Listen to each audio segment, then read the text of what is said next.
So you wake up in the morning and think, what should I eat? And you want it to be tasty, easy to make at home, and healthy. A friend of mine says, I eat oatmeal every single morning. Like every single morning. And recently, a patient came in and said, when I eat oatmeal, my stomach feels better. And it seems like it's actually good for you. Plus, the internet says oatmeal helps with an upset stomach. And a doctor colleague of mine says, eat oatmeal and you'll poop like a horse. As if it helps you stay regular. So it seems like everyone agrees that oatmeal is healthy. But another nutritionist writes that oatmeal contains phytic acid, which is bad because it strips nutrients from food and your body, certain essential micronutrients.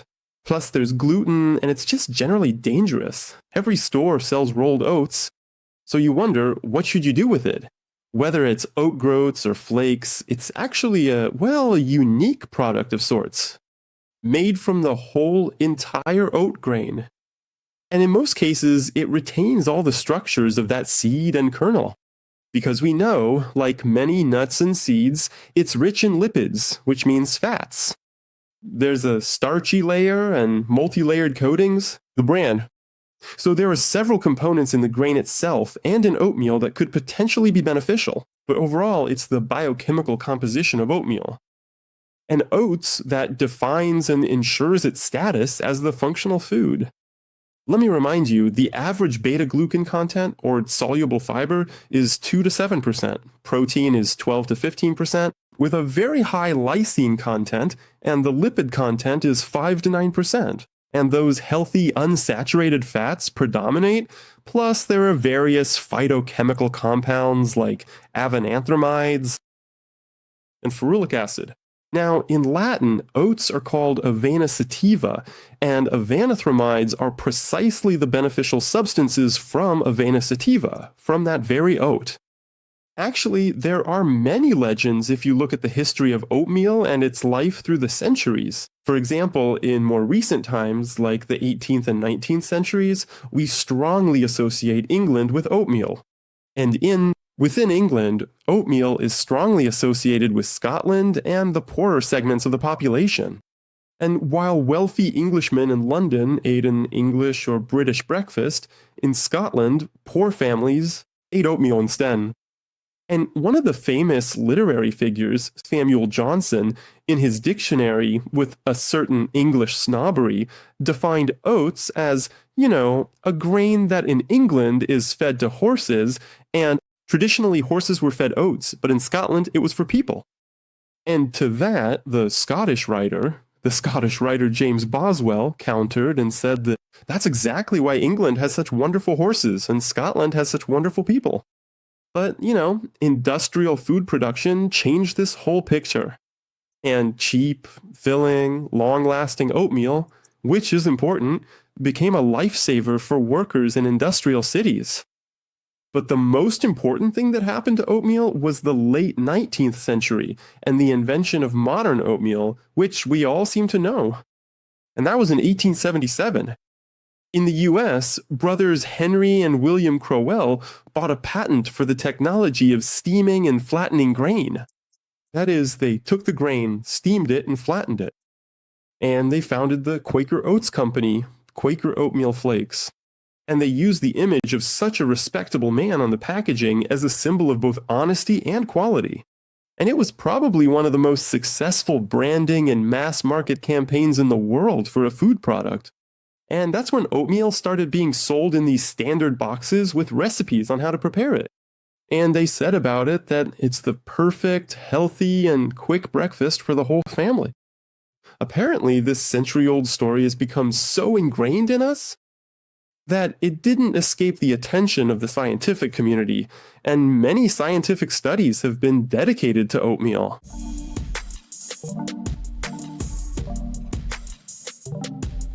And it turned out that there's a huge number of scientific papers, and it's based on these scientific works that we talk about the benefits of oatmeal today. But not about some abstract benefit, but about a targeted effect on specific organ systems or individual organs. For example, the cardiovascular system, We know it's extremely important for our health, like blood pressure, diabetes, and everything else. And oatmeal contains beta-glucans. When they enter the intestinal lumen, they form a viscous gel that binds bile acids and changes cholesterol levels. Fermentation of this very fiber by the microflora occurs. And fiber, large molecules, are cut into small short-chain fatty acids. For example, propionate. And it's exactly what suppresses cholesterol synthesis in the liver. Great.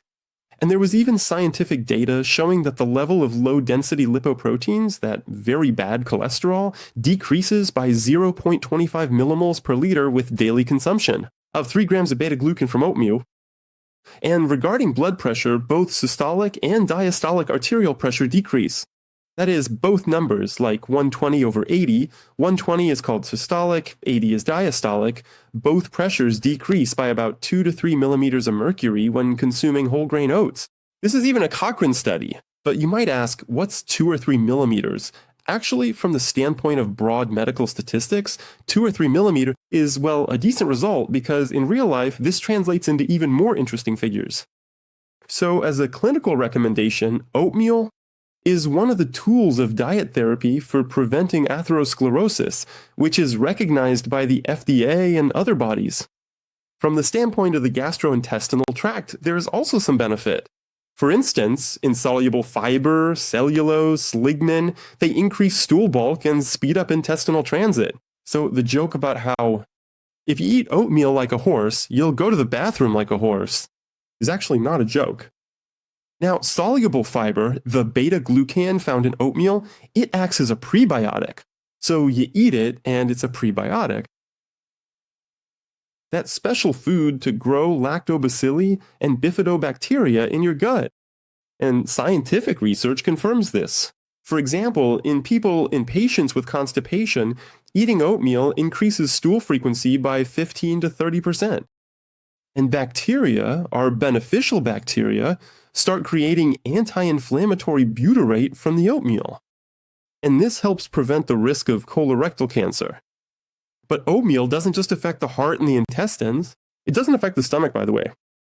Only its soft consistency allows us to reduce stomach sensations. If there are unpleasant issues there. But oatmeal can't solve a stomach problem as such, of course. But it definitely affects the endocrine system and metabolism, because the very high viscosity fiber creates a physical barrier, slowing the interaction of enzymes with starch and reducing the rate of emptying of the stomach. So essentially, it's somewhat like the effect of something like Ozempic or drugs acting on GLP-1, which is trendy now. And as a result, the glycemic index is lowered, which is actually very good. And insulin resistance, according to research results, decreases by 20 to 30% when oats are included in the diet. And post-meal sugar levels decrease by 15 to 35% if we compare oatmeal with other refined grain products, well, like bread. But also, what will be surprising to many, oatmeal affects both immunity and inflammation. Avena, that's oatmeal.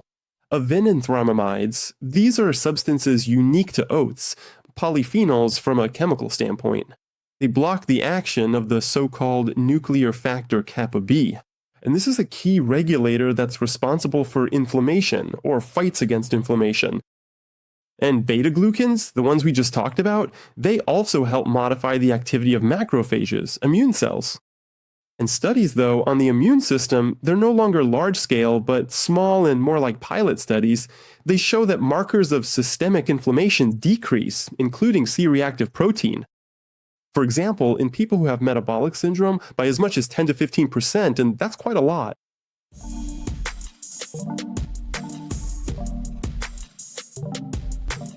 But when we see so many benefits, we have to ask about the risks. Well, of course, that's the scientific reality. But on the other hand, we're told that it can also be harmful. So how do we deal with that? Well, the trendy anti-nutrients of today. Anti-nutrients are substances that kill the benefits in foods. For example, phytic acid, according to many nutritionists, belongs to this group. But we know that phytic acid is actually present in oatmeal and in everything. But it's roughly, if we take oatmeal and dry it completely, it's 0.5% or 1% of the dry weight of these oats. And indeed, phytic acid, it's able to grab on to divalent metals, for example, iron, zinc, calcium, and to use the scientific term, chelate them, bind them. But we know for sure that heat treatment, and we don't eat raw oatmeal, we always heat treat it. And also the enzymatic activity of the grain's own phytase, meaning oatmeal has not only phytic acid, but also an enzyme that neutralizes it. This is especially activated during soaking, and we almost always soak it. In general, all this reduces the phytate content by 30 to 70% according to various data, that is, by half. This activity is roughly reduced. Therefore, if the diet is balanced with adequate intake of minerals and trace elements, their availability to the body is more than compensated for. But it would also be good to remember about phytic acid that it has protective properties too. Both antioxidant activity, and it binds potential carcinogens and slows down starch digestion. So the conclusion is this: the risk of nutritional deficiency due to phytates in oatmeal is insignificant in modern conditions in real life. Another story, they say that oatmeal contains oxalates. And people with kidney stones, for example, are afraid to eat them. But the oxalate content in oatmeal is about 20 milligrams per 100 grams of dry oatmeal. And that's 5 or even 10 times less than in spinach, rhubarb, or almonds. And for a calcium oxalate stone to form, you also need many other reasons. Low urine volume, incorrect urine pH, high oxalates specifically in the blood, not just their presence in food. So you don't have to worry about this aspect either. Well, then we go back to the next. They say, well, there's gluten. Gluten in autoimmune reactions? Well, oats themselves, by nature, don't contain gliadin or saccharine, which could trigger that celiac disease and reaction.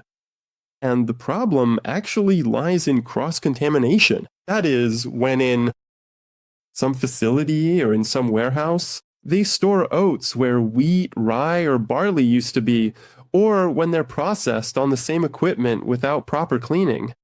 So for people who have celiac disease or gluten intolerance, oatmeal in principle can be eaten, but gluten-free products, they carry a special gluten-free label. And if oatmeal's gluten-free, then it's better processed on equipment that hasn't processed anything else, and even cross-contamination is impossible. But there's another paradox. For example, we often talk about calories, well, especially in the context of weight loss. And so when you're losing weight, it seems oatmeal. Energy density is very high. 350 to 380 calories in 100 grams of dry flakes. And it seems like you should be gaining weight from it. But actually, according to research results, oatmeal shows an inverse correlation with body mass index, that is, our weight. Because due to its high satiety index, the so-called satiety index, and due to the fiber it contains, and due to the gelation of viscous fiber, and due to the slowing of gastric emptying, it turns out that you ate oatmeal, felt fuller, and because of this satiety, the daily calorie count is lower, and there are fewer snacks. In general, of course, you see the history is long, there's a lot of research. And we must remember that oatmeal, it was actually a weed, and outgrew itself and became a cultivated cereal, so to speak. After all, oatmeal came from a wild plant, a weed essentially, and grew very strongly and very densely in fields where emmer or barley was grown. Well, there in the Middle East, in Asia Minor, 3,000 to 4,000 years ago. And ancient farmers just couldn't get rid of it.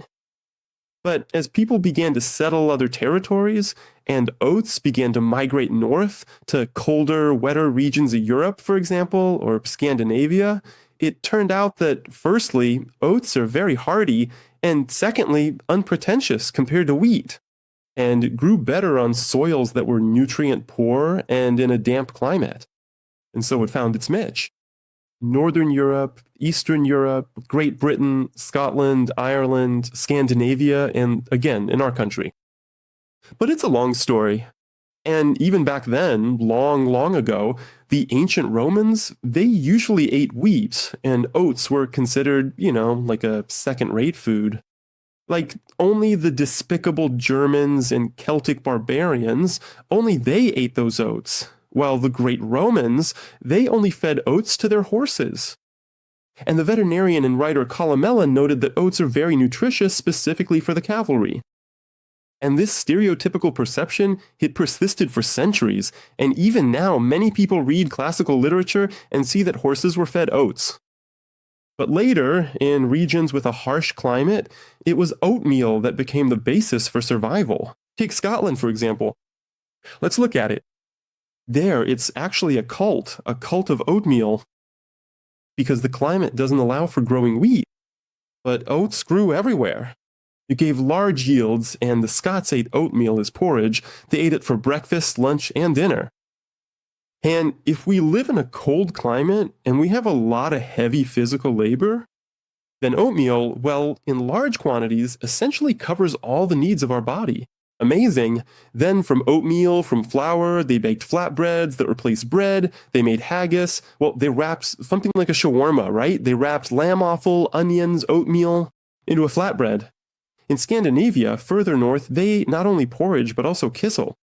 Because this gel that is then boiled out of oatmeal and which is good for our health, you can make it outside our body by cooking kissel, a kind of gelatinous drink, and it keeps for a long time.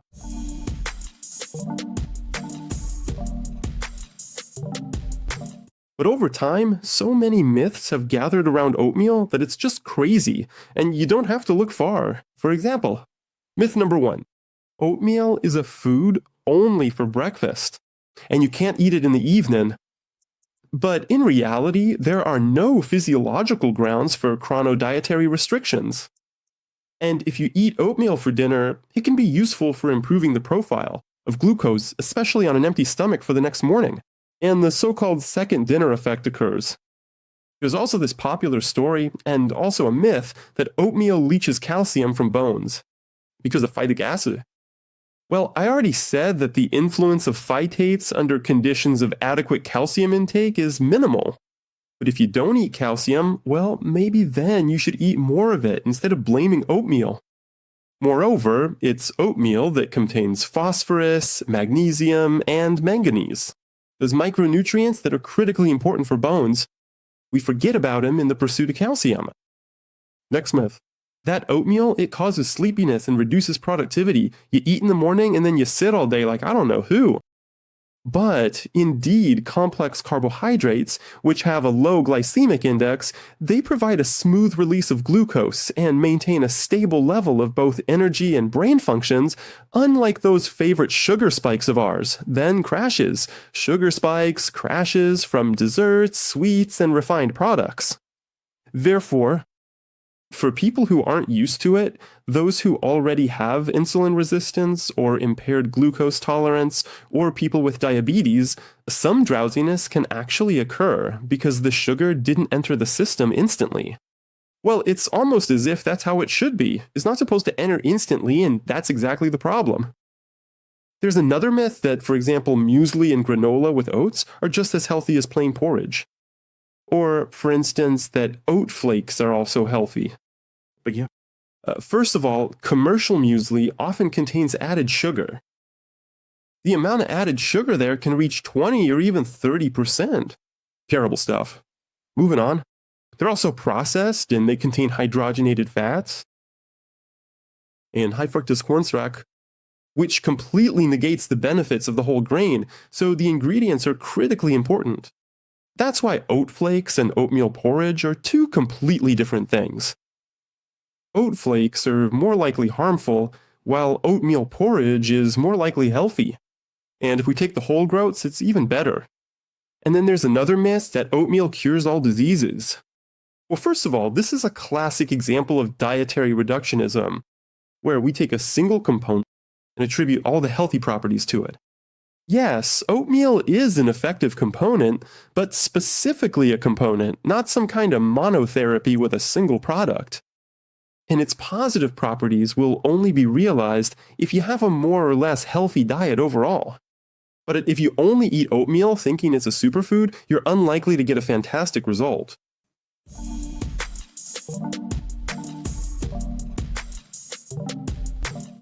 But overall, because it's a very popular product and it's very quick and easy to grow, in some regions there are many different dishes. We always tend to think about those same flakes in porridge. Though, for example, let's go from savory to sweet. Scotland. Porridge is like oatmeal, savory, often made with water instead of milk. Scones, oatcakes, are also an interesting dish, something to keep in mind. Well, I don't know, oatcakes are very similar to an oat pancake. Haggis. And then there's a dessert made of oats, whipped cream, whiskey, and berries. In Ireland, right next to Scotland, there are also many interesting dishes and products. Oat bread, for example, Irish porridge, and Stokey, thick oat pancakes that look like fritters. Let's go further north to Scandinavia, Sweden, Finland. They have oatmeal porridge, and we have oatmeal porridge too. But in Scandinavia, it's often the kind of oatmeal eaten with milk, cinnamon, and berries. And it's even served as a side dish for meat, which seems completely unusual to us. And then there's the traditional Scandinavian muesli, cold oat flakes with fruit and nuts. Even though it's supposedly a Swiss invention, they've become very popular in Scandinavia. So let's head back to Switzerland then. This is the home of muesli. Maximilian Bircher Benner invented muesli in the early 20th century as a therapeutic dish for people staying in sanatoriums. And that's why Switzerland is considered its birthplace. Nearby, for example, in Germany and Austria, they have Muesbier, a grain mixture. They make oatmeal soup. If we head across the ocean to the US and Canada, they really love oatmeal cookies there. Oatmeal granola bars. And instant oatmeal. Traditionally, we have oatmeal porridge with milk, especially for children. Oatmeal kissel. Tillich no, which many have forgotten. Oatmeal pancakes. And using oat flakes in soups and patties. So looking at modern production, we see overnight oats, oat smoothies, oat milk as an alternative to cow's milk, and oat flour in baking as a gluten-free substitute for wheat. Please write in the comments what other dishes, involving oatmeal that bring out its flavor and other qualities, what dishes you pair it with, and how you prepare it. Because the product is truly one of the most studied and biochemically proven for supporting health. Key components, beta-glucans and avenanthramides, which have proven cardiac, gastrointestinal, and endocrine effects for lowering sugar, plus anti-inflammatory benefits. As for potential risks, like phytates, oxalates, or possible gluten contamination, they are so insignificant. They clearly don't outweigh the benefits of oatmeal within a balanced diet. But there are also cultural myths that are often unscientific. So let's summarize. For the cardiovascular system, a serving of 60 to 80 grams of coarse dry flakes is about 3 grams of beta-glucan. Daily is ideal to change cholesterol levels and improve blood pressure. For blood sugar, the endocrine system, and metabolism, replace a serving of refined side dishes like white rice or pasta with oatmeal. 2 to 3 meals a week.